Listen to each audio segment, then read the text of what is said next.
قل هل يستوي الذين يعلمون والذين لا يعلمون إنما يتذكر أولو الألباب أشهد أن لا إله إلا الله.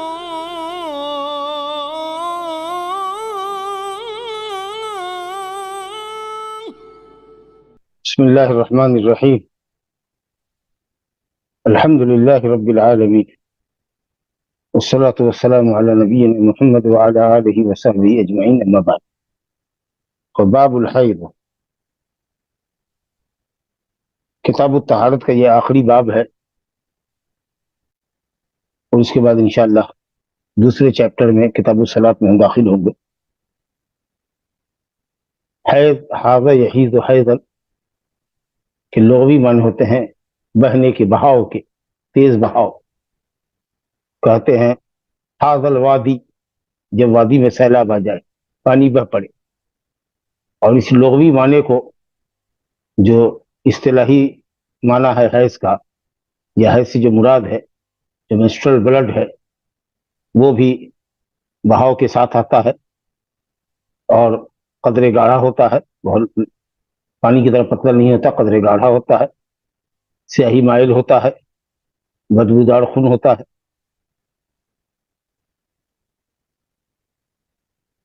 یہ خون جو حیض کا ہے وہ رحم کے اینڈ اور باٹم سے نکلتا ہے، بالکل آخری تہ سے، آخری حصے سے، اور بالکل آخری تہ جو نچلی تہ ہوتی ہے رحم کی، وہاں سے نکلتا ہے یہ خون۔ جبکہ بیماری کا جو خون ہوتا ہے، جس کو استحاضہ کا خون کہتے ہیں، وہ یوٹرس کے لوور پارٹ سے نکلتا ہے، نچلے حصے سے۔ وہ بیماری کا خون ہے، اس کا بھی مسئلہ اس کے اندر آئے گا۔ حیض کی مدت سے زیادہ بہنے والا خون۔ لیکن پہلے جو باب کا عنوان ہے اس کو سمجھیں کہ حیض وہ menstrual بلڈ ہے، وہ خون ہے جو عورتوں کو بلوغت کے بعد ان کے رحم کے آخری حصے سے، آخری تہ سے، رحم کے آخری تہ سے، اینڈ اور باٹم پارٹس آف بلڈ سے، یوٹرس سے وقت مقررہ پر آتا ہے، جو بلوغت کی علامت ہے۔ اور یہ فطری طور پر اللہ تعالیٰ نے عورتوں کے مقدر کیا ہے، یہ ان کی فطرت میں ہے۔ جو بھی عورت ہے اس کو حیض آنا ہے، یہ اس کی نسوانیت کی علامت ہے اور اس کے بلوغ کی علامت ہے۔ ام المومنین عائشہ رضی اللہ عنہا حجۃ الوداع میں جا رہی تھی عمرے کی نیت سے، مقام شریف پر پہنچ کر، مکے سے قریب پہنچ کر وہ حائضہ ہو گئی۔ جب نبی صلی اللہ علیہ وسلم ان کے پاس تشریف لے گئے تو رو رہی تھی۔ آپ نے کہا کیا بات ہے؟ لعلک نفستے، لعلک نفستے، کیا تم کو حیض آ گیا؟ کہا ہاں۔ ایسے رونے کی کیا بات ہے؟ کہا ھذا شیء کتبہ اللہ علی بنات آدم، یہ وہ شے ہے جو اللہ تعالیٰ نے آدم کی بیٹیوں کے مقدر کیا۔ تم پریشان مت ہو، غسل نظافت کر لو، تھوڑا سا بال میں انگلی سے کنگھی وغیرہ کر لو، اور اترک العمرہ، عمرے کے ارکان کی ادائیگی ابھی چھوڑ دو، حج کی نیت کا اس پر اضافہ کر لو، عمرے کے ساتھ حج کی نیت کا اضافہ کر کے حج قران کی نیت کر لو۔ جب پاک ہوگی تو طواف کر لو گی، باقی سارا کام کرنا ہے۔ افعلی ما یفعل الحاج غیر اللہ تطوفی بالبیت، سارے کام کرو جو حاجی کرتا ہے، صرف کعبہ میں نہیں جانا، طواف نہیں کرنا۔ بہرحال اس میں یہ جو جملہ ہے کہ ھذا شیء کتبہ اللہ علی بنات آدم، یہ گویا بتاتا ہے کہ یہ طبیعی خون ہے، فطری خون ہے، نیچرل بلڈ ہے، جو ہر عورت کو آنا ہی آنا ہے۔ اور اس میں بڑی حکمت ہے۔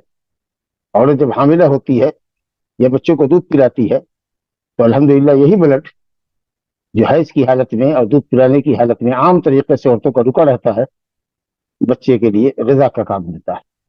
اور جب حیض و حمل کی جب حمل اور رضاعت کی حالت نہ ہو تو زائد خون جب رحم میں تیار ہوتا ہے تو اللہ تعالیٰ اس کو وقت مقرر پر باہر نکالتا ہے، اور اس سے عورت کا بدن ہلکا ہو جاتا ہے اور اس کے اندر چستی اور پھرتی پیدا ہو جاتی ہے۔ ورنہ جب تک وہ حیض کا خون باہر نہیں آتا اس کی طبیعت بھاری بھاری سی رہتی ہے اور ایک طرح کی وہ بیمار آتی ہے، نظر آتی ہے۔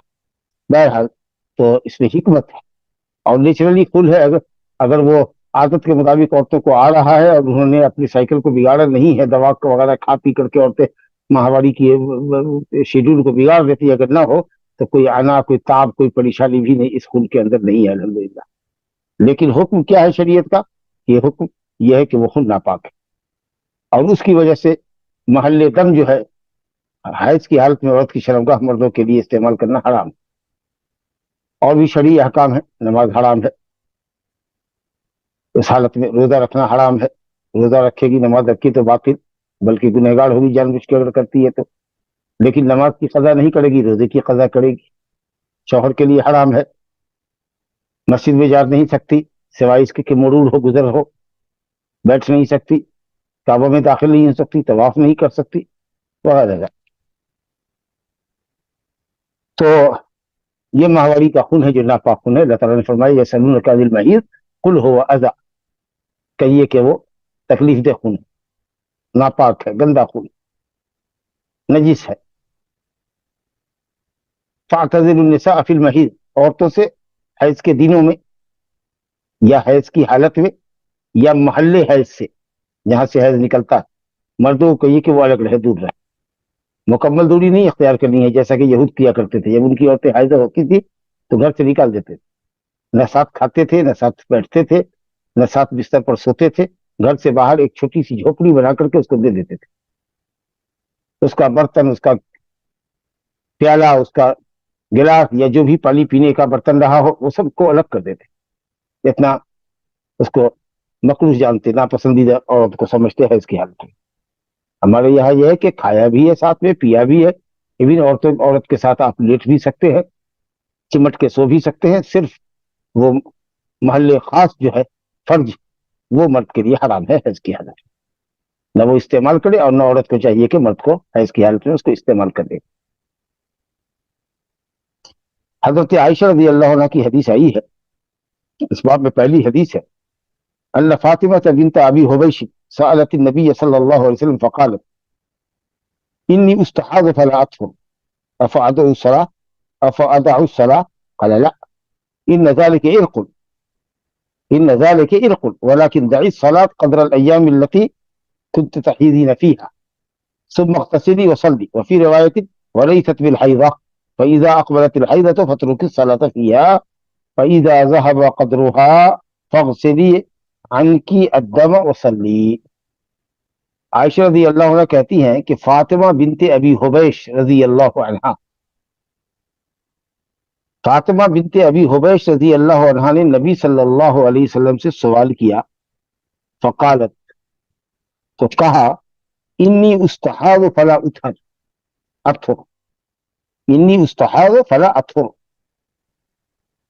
مجھے کثرت سے حیض آتا ہے، الف حمزہ سین تا زیادتی معنی پر دلالت کرتا ہے، یعنی مجھے کثرت سے حیض آتا ہے، فلا اطہر، میں پاک نہیں رہتی ہوں، افادع الصلاۃ، تو کیا میں نماز چھوڑ دوں؟ اصل میں وہ مستحاضہ تھی، ایک بیماری کا خون یعنی ہمیشہ آتا تھا، تو کیا میں اس کو حیض کا خون سمجھ کر کے نماز چھوڑ دوں؟ یہ انہوں نے دریافت کیا، مسئلہ دریافت کیا، تو آپ نے فرمایا نہیں، ان ذالک عرق، بے شک وہ ذالک یعنی دم، وہ جو خون تمہارا نکلتا ہے کافی مقدار میں اور مہینے بھر نکلتا رہتا ہے، ہمیشہ نکلتا رہتا ہے، وہ ایک رگ کا خون ہے، رگ چھل گئی ہے، رگ پھٹ گئی ہے